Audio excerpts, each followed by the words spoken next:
Hello, everyone. Today we're going to talk about why Abiy shouldn't let the UN into Ethiopia. This information is taken from Zambia News 24, Africa News, the BL, United Nations, The Guardian, Reuters, Al Jazeera, Voice of America, and History. You might be wondering why I'm saying that Prime Minister Abiy shouldn't allow UN troops into Ethiopia. Now, where did I get that idea? Is that threat present? Yes, I think it is present. And I play chess. I don't play checkers. So I try to anticipate the opponent's next move, or actually next 3 or 4 moves. And since the UN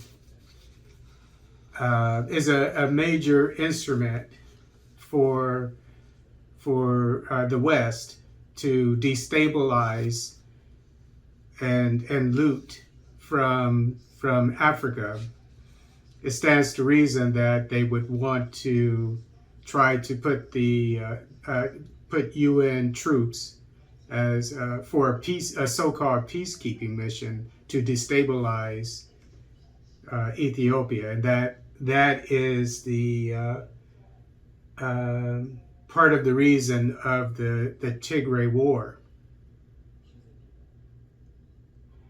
According to one article, tens of thousands of Ethiopians rallied in Addis Ababa on Sunday to support Prime Minister Abiy Ahmed's government as federal troops fight rebellious forces threatening to march on the capital.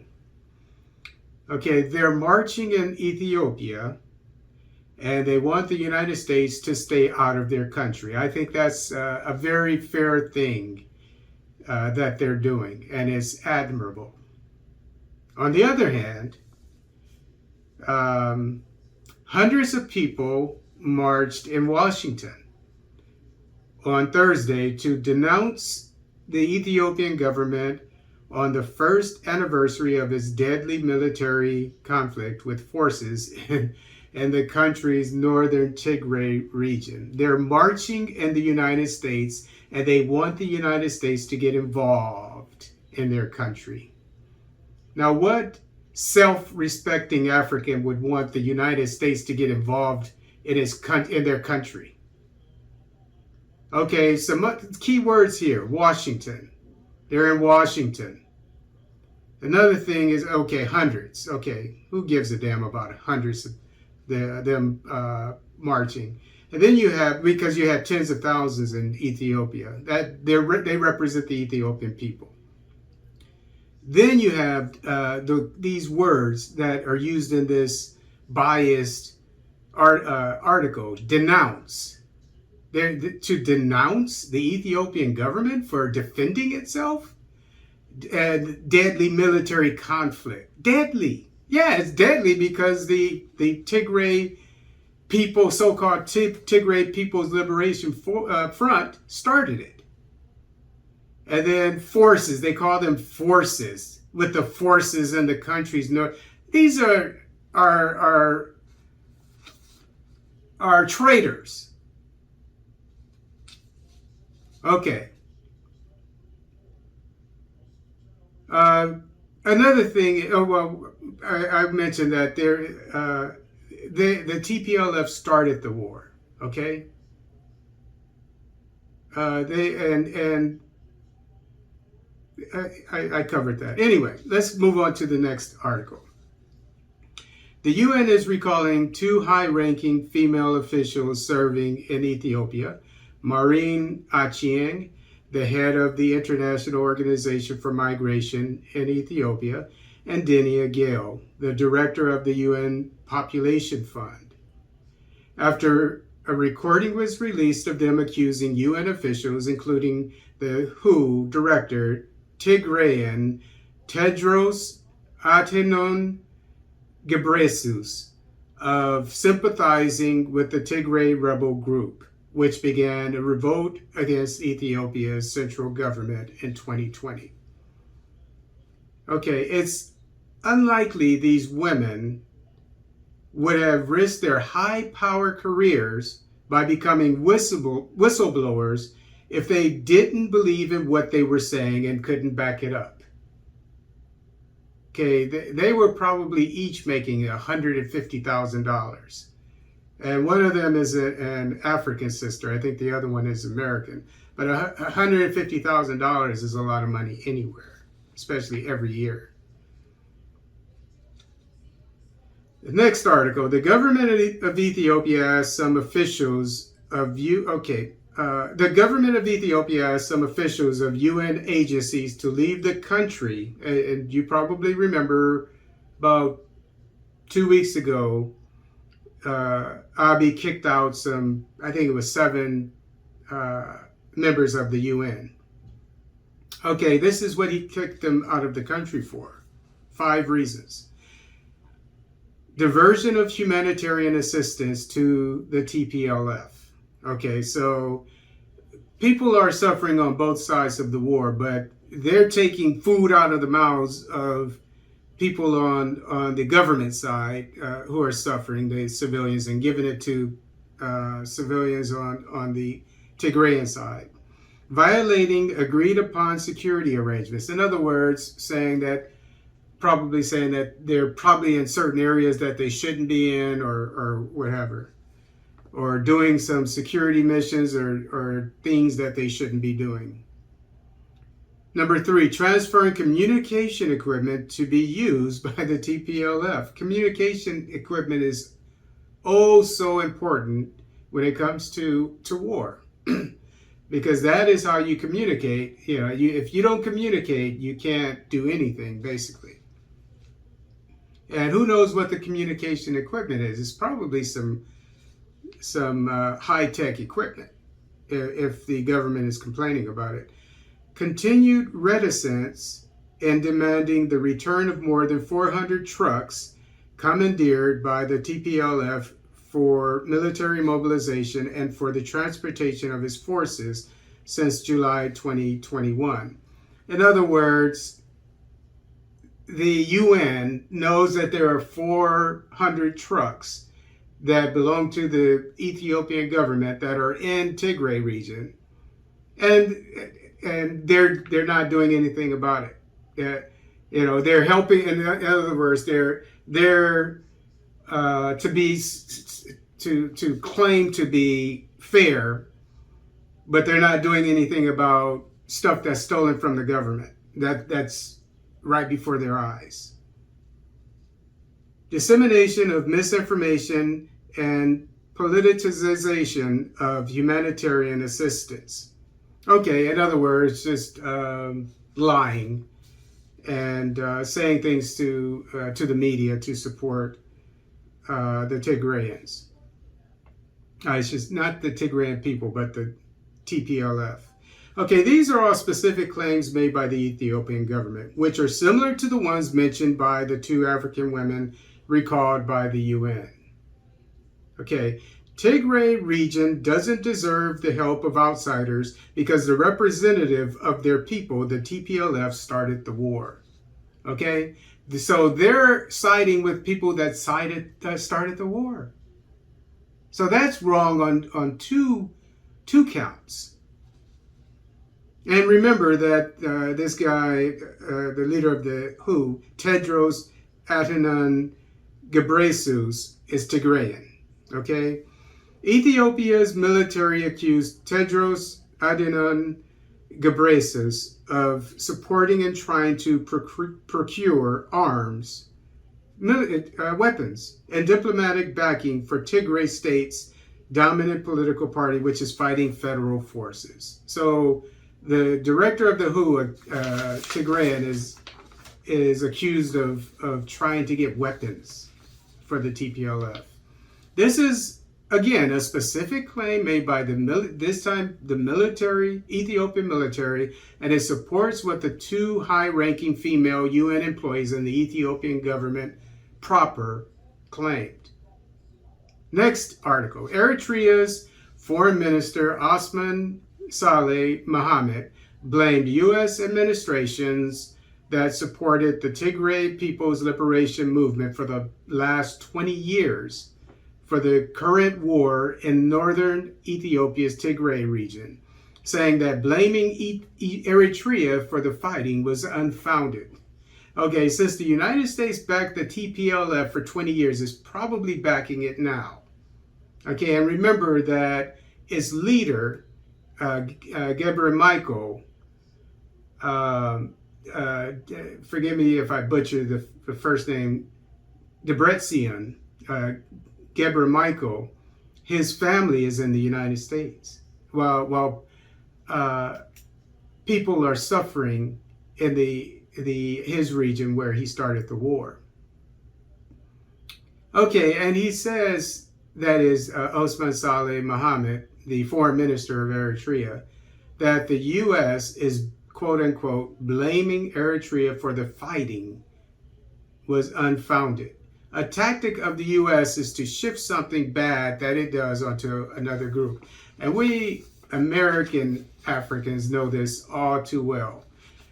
The prisons in the United States are filled with young men and now old men from when they were young, who were convicted for drug crimes. When the white men do drugs more than black men do, but the white men usually don't get caught doing it. Okay, not only that, but the white population is much larger, so the percentage is larger. Not only the percentage, but the pure number of white men doing drugs and not getting caught by the police and therefore put into prison. So they shift the blame, but the face of doing drugs is the black man, the young black man. But it's actually the young white man. Another thing is, recently they have these smash and grab thefts in the United States. And I remember when it first came out, and they would show, and usually in the malls, and I kid you not, it was about a year ago when I think they started, and you know who the face was? Black young people. I'm not saying they don't do it, but guess what? It's very common right now. Maybe because of the pandemic, I don't know. Maybe white people are suffering too right now, but they're not showing their faces. And it's obvious, judging by the areas that these crimes are occurring in, that these are probably committed by white people, but they're not showing their faces. But when young, teenage blacks do it, they want to show their faces. Okay? So the U.S. is good at shifting the blame on other people for something that it does. Okay? So by blaming the war on Eritrea is ridiculous, because everybody knows that TPLF started the war.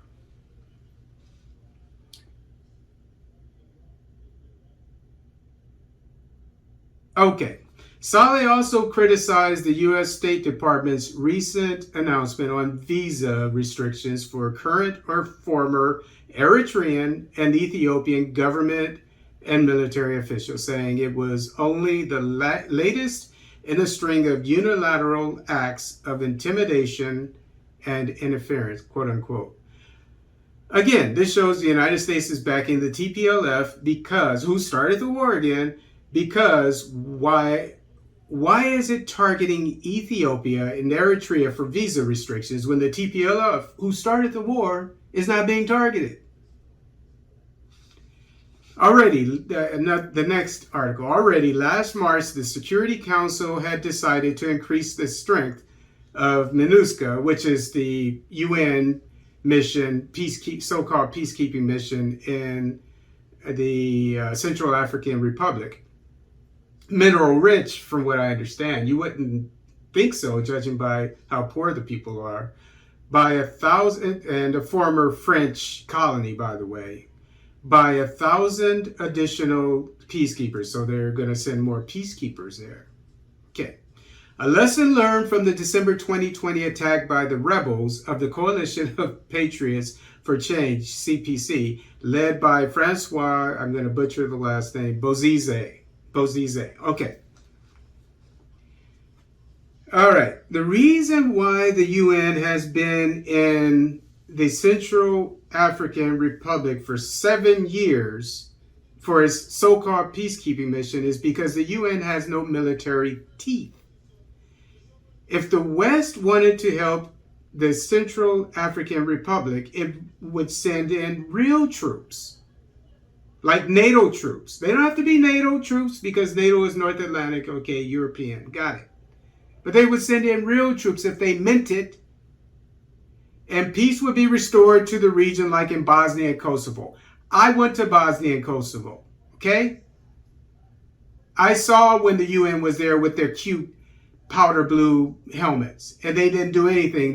The guns, their guns and trucks were taken away from them on international television because they had no teeth. They weren't there on a military mission. They were there on a so-called peacekeeping mission. Okay. Although the UN force was crucial in distributing humanitarian, this is a quote from history, and is showing the difference between the UN and NATO, as in Bosnia and Herzegovina, which I said I was involved in. So I saw firsthand what a military operation does for a military problem, like in the Central African Republic. Okay, not a peacekeeping mission. I saw it. We turned things around like that. Okay, although the UN force was crucial, in distributing humanitarian aid to the impoverished population of Bosnia, it was unable to stop the fighting, as I told you. Approximately 25,000 UN peacekeepers served in Bosnia over 3.5 years. 3.5 years. And during that time, not 7 years like in the Central African Republic, right? And not 10 years like in the Democratic Republic of the Congo. Okay. And during that time, 110 of those were killed. 110 UN peacekeepers were killed. 131 were wounded, and hundreds were taken hostage, as I told you. There are videos on it. You know, they made a mockery of the UN mission, the Bosnians did, on international TV. The solemn ceremony cleared the path, again, this is a quote, for the deployment of 60,000 NATO troops, not UN troops. They replaced NATO troops, 60,000. Pay attention to these numbers: 25,000 UN troops, 60,000 NATO troops who could go there and kill. Okay, I was among those troops. To enforce the Dayton Peace Accords signed in Paris by the leaders of the former Yugoslavia on December 14th. The U.S.-backed peace plan was proposed during talks in Dayton, Ohio, earlier in the year, and was reluctantly accepted by the last of the belligerent parties in November, ending 4 years of bloody conflict in the former Yugoslavia, which cost more than 200,000 lives. Okay, yes, it was horrible. MINUSCA has, I think I'm not quoting anymore. I think this is my thought. Here you go. MINUSCA, the UN peacekeeping mission in Central African Republic, has 15,000 troops. Remember, there were 25,000 UN troops in Bosnia. In MINUSCA, they have 15,000 troops in a country with a population of 5 million.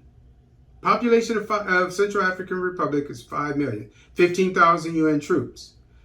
Wrap your brain around that, which is similar to the failed UN peacekeeping mission in Bosnia, which had 25,000 troops in a country with a population of 4 million. So the population was lower, but they even had more UN troops, and it failed. Now, I know for sure that military people, they look at numbers, generals, etc., military intelligence, CIA, whoever.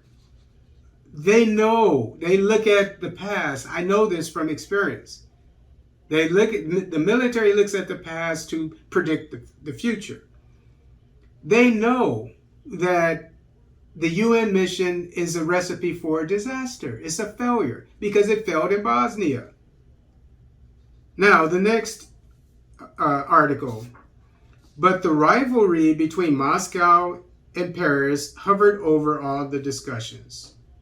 Okay, we're still on Central African Republic. Moscow thus tried to take advantage of the debates to introduce into the text a relaxation of the embargo on 16 millimeter weapons. Okay, these are 16 millimeter.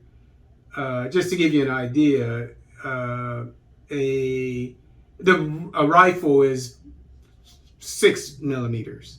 The bullet. So you're talking about 3 times the size of. So you're talking about bullets that are the rifle. NATO rifle has bullets about this big. These bullets would be something like this, obviously, about almost 3 times as big.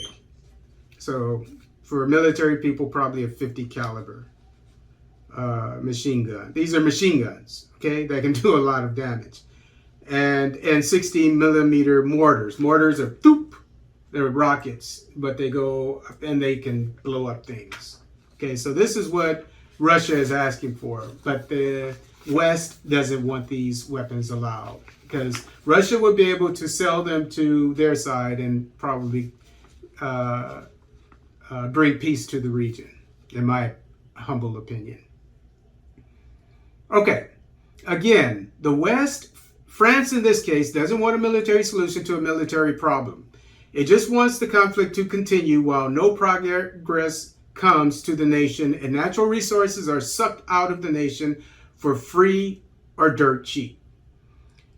Next article. A UN staff was on 21st August 2011 at the border crossing into Rwanda, Paul Kagame's neighborhood, with 1,200 kilograms of cassiterite, which is used for tin, to make tin, in his UN marked vehicle plate number 1727.